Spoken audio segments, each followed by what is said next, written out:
น่ะห้านที่กินเนื้อนี่ก็ห้านอยู่เดี๋ยวก็ห้านขึ้นอีกที่ชอบเนาะต่อกับพ่อยังคนกินเลย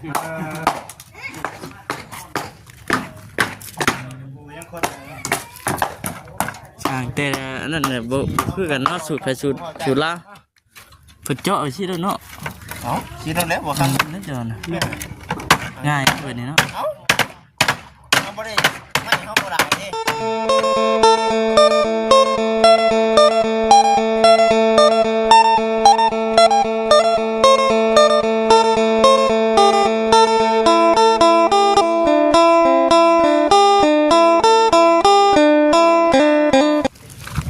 แดดดีเนาะสังเกตลุยเฮือนนั่นน้องตัวทองจักมือแล้วสังเกตก่อนมือทองก่อนนะจักมือเลยแล้วก็2 มือเลยไว้แท้เนาะทำมาเมื่อนั้นน่ะต้องมันเป็นเลยวันพี่น้องเราก็เดินกันทักทายสบายดีเด้อพี่น้องเด้อทุกโยมันเคยไปเลยจะเอาให้มันชื่อได้บ่ช่างแก้วเคยกันคือเดียวกันมันเอาให้หน้าเดินระดับเดียวกันเนาะเดี๋ยวนี้โอเคอยู่มันจิบเปิดได้ธรรมชาติป่ะเอาดี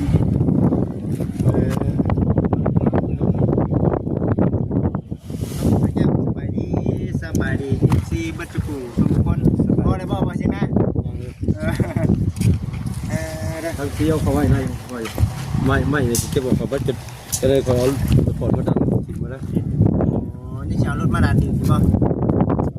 ดันทันรถเต้น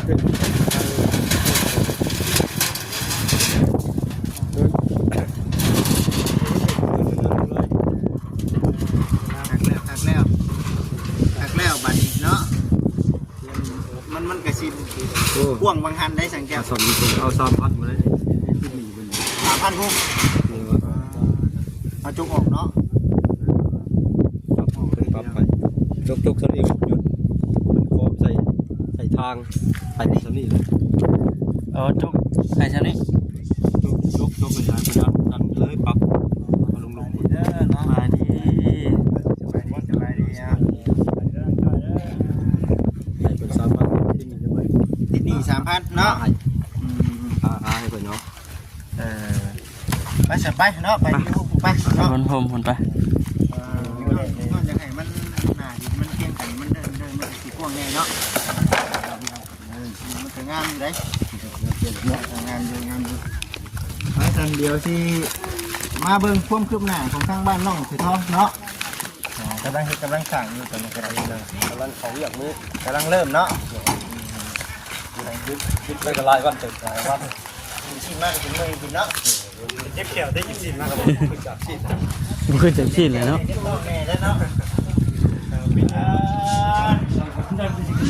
เนาะแม่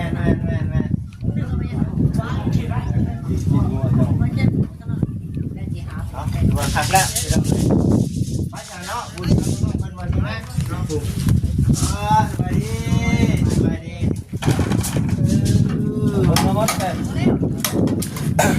ดีแบบนี้เนาะอันแรกทางนี้กำลังเทกันนิดนึงป่ะผสมเทกันเนาะสบายดีเนาะเป็นยังไงเชียนเลยเนาะอาชีพเนาะเคยได้เนาะเป็นห้อยเนาะซอยตอนสิ้นมือลงไปน้ำมันจะเล็บมือวะนี่การบอกเป็นเคยเตือนช่วยเหรอขึ้นที่หนึ่ง4 มื้อเนาะขึ้นที่2 5 มื้ออันนี้ได้ขึ้นที่1กับบ่ายโมงขึ้นที่2กับ2 โมงเช้าไม่ได้นอนเลยนะมีถึงช่วงละโมง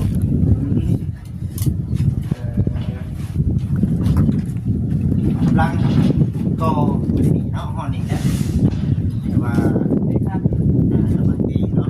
โอเคเดี๋ยวเราจะเอาน้ำมุกมาใช้แบบนี้เนาะเดี๋ยวมุกมาใช้เอากายสบายดีซีบัตถุสุกคนเด้อพี่น้องเด้อนี่มาถ่ายบรรยากาศกันซีเบิ่งช่วงตอนนี้ก็บ่ายแล้วก็เห็น ตอนเที่ยงแล้ว เที่ยง เที่ยงบ่ เที่ยงยังพันบาทเนาะ 12 โมงเนาะกำลังเฮ็ดอยู่ตอนนี้ก็ได้เอาการเนาะมันรับเลยการกินก็ได้เนาะรับมันจะแน่นด้วยกัน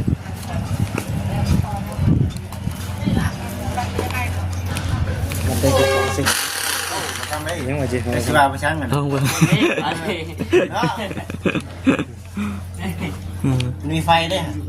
นี่ได้เสียบด้วยนี่ เสียบไฟอยู่แล้วมีแบบมานี่เนาะเอาแบบมานี่ ที่ขั้นเอ็นบ่พอเดินนี่ ก็ได้เลยทางเจ้า แม่นไหมก็ได้ยัง ได้แล้วพี่น้องเอ้ยเนาะถือว่าได้แล้วชั้นนี้นับมือแล้วนับมือจะนาสีเห็นเป็นผู้เป็นห้างแล้วที่จะบุกพี่น้อง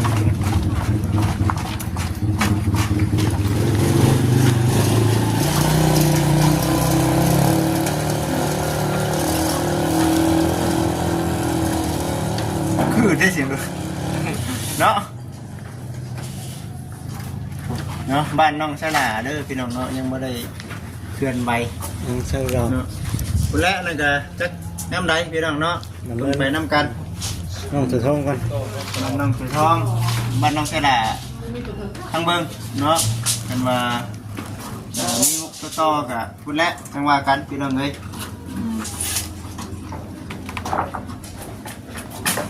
เมื่อวานนี่เห็ดอยู่บ่น้องถือทองเมื่อวาน สีเอามันหอนเนาะเฮ็ดเนาะ เด็กเนาะเด็กหน่อยเนาะนี่นั่งอีกเนี่ยเร็วเนาะโอ้ยเนาะ เมื่อบ้านบ่ เมื่อบ้านตั้งแต่คนนั้นผู้ โอ้ มัวแต่คนบุงอยู่บ่เนาะ ก็ล้มสาวขี้อยู่จักติ งานหนองหลายตัวเอานี่นะพี่น้องเลย อยู่ใส่คือกันเนาะ ใช่ก็มีแต่ดอก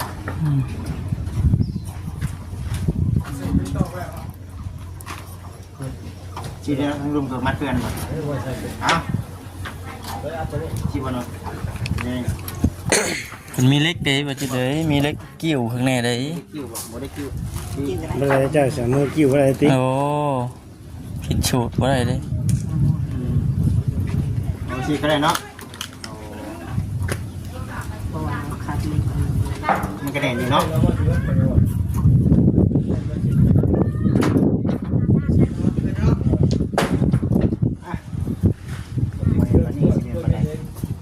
บ่เห็นปานใดมันก็ได้เนาะมันเนาะได้ว่ายังมื้อนี้คือดำเนินการในเรื่องการที่ทานเนาะในเรื่องการก่อว่ากันว่าที่แล้วก็เอาไว้เนาะคือนี่น่าสิเป็นประตูเพราะว่าบ้านน้องเถื่อนท้องนี่บ่ต้องห่วงพี่น้องในเรื่องปูนเฮาก็ซื้อมาเวลามันหลายอย่างแล้วเนาะเต็กลาเนาะแล้วก็จะเป็นบุ้งปุ้มเฮาเบิดมื้อจนค่ำมื้อน่ะเป็นเหย้ามื้อน่ะเนาะ เป็นยังไง ว้าวจนบ่มีเลยจนเบิดแห้งว้าวว้าวเบิดมือเบิดเว้นเนาะว่าคักดีนี่ว่า เป็นเงาดิ เหย้าจนบ่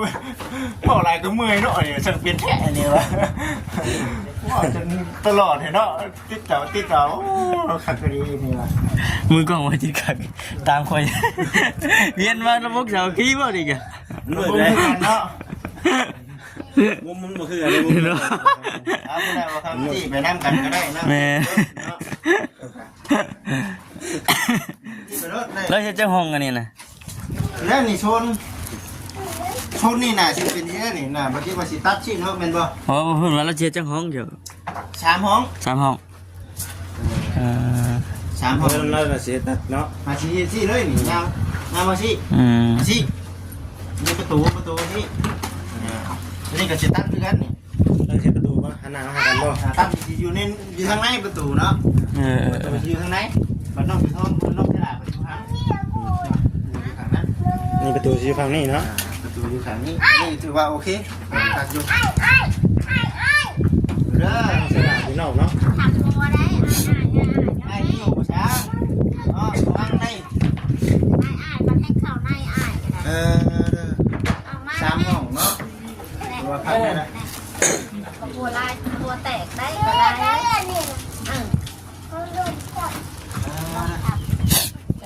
ยังสิมีงานอีกอยู่เนาะสัญญาแม่นบ่พ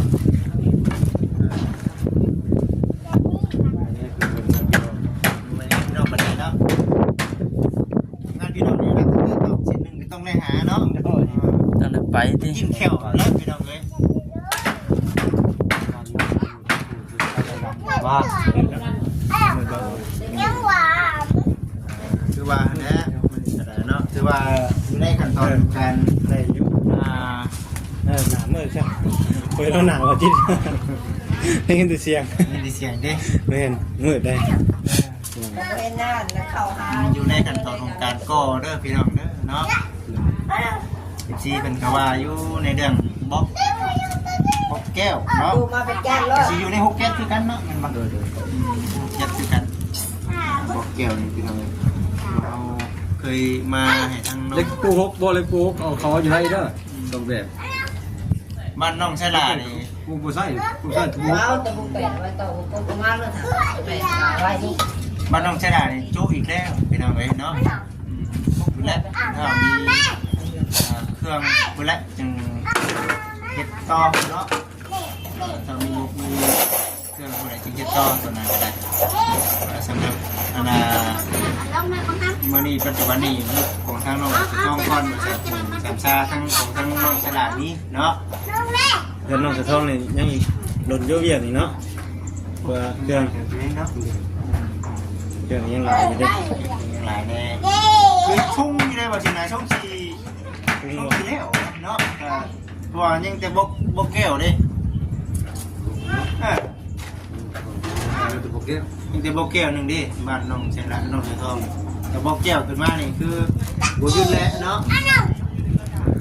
เพราะว่ามันมีเบิดเด้เพราะว่าเอาว่าบุกมาสั่งมาให้มันได้มื้อเดียวเนาะมันจังโดยเก่าเฮาบัดมื้อนี้เอาตัวนี้มื้อนี้เอาตัวนี้เนาะย่านว่า การบริจาค เดี๋ยวมันมีเนี่ยคือให้กับน้องเพิ่นเฮ็ดโดดนั่นน่ะ โชคปฏิ คือ เพ สิได้มันมีงบคือบ่จิตห้ามมาโดดพี่น้องเนาะแต่ว่าบ่มีหรอกมันยากเนาะบ่มีน่ะมันยากเนาะแต่ว่า คือเวียกคือเวียกงานมันพิซซ่าที่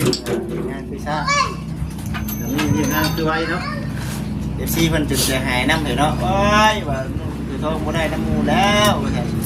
ซั่นว้าวแน่ได้พี่น้องเรื่องของแต่ละอย่างมันเองเนาะเพื่อเอาสิ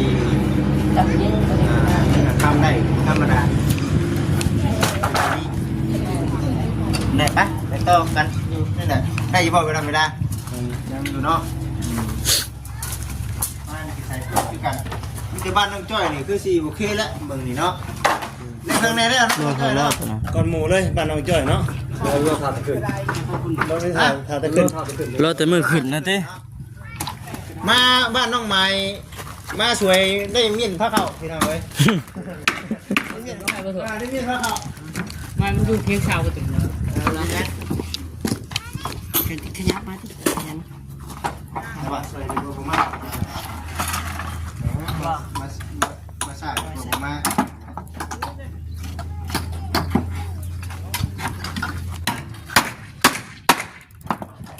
นี่เขาโตตะปูแซ่บบ่เนาะโอ้เบิ่งเอาได้บ่นะเอ้ยมาเด้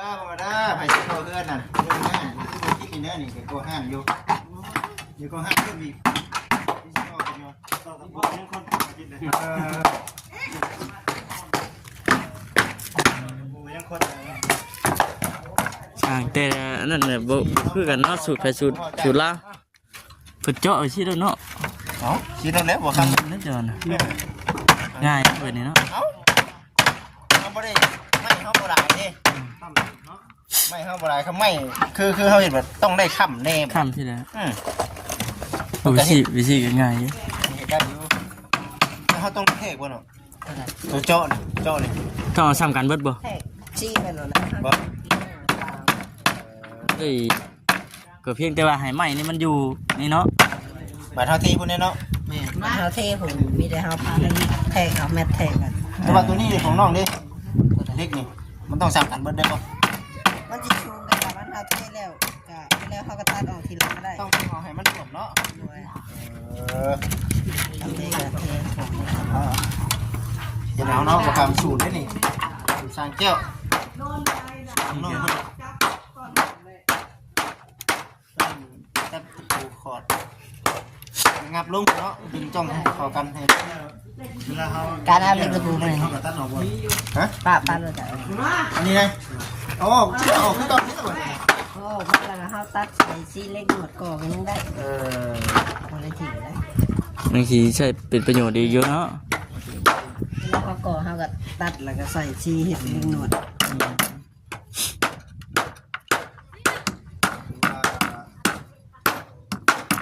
นี่มีที่มาเคยหับ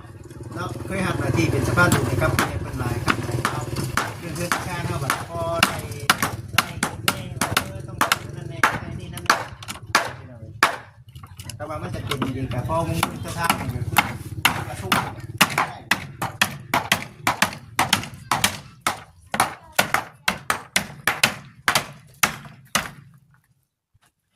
เป็นชานั้นเป็นแล้วก็คุณแลบบัดนี้จักคุณใหญ่เป็นทีบอกแขกคุยหน้าที่ข้างในได้เลย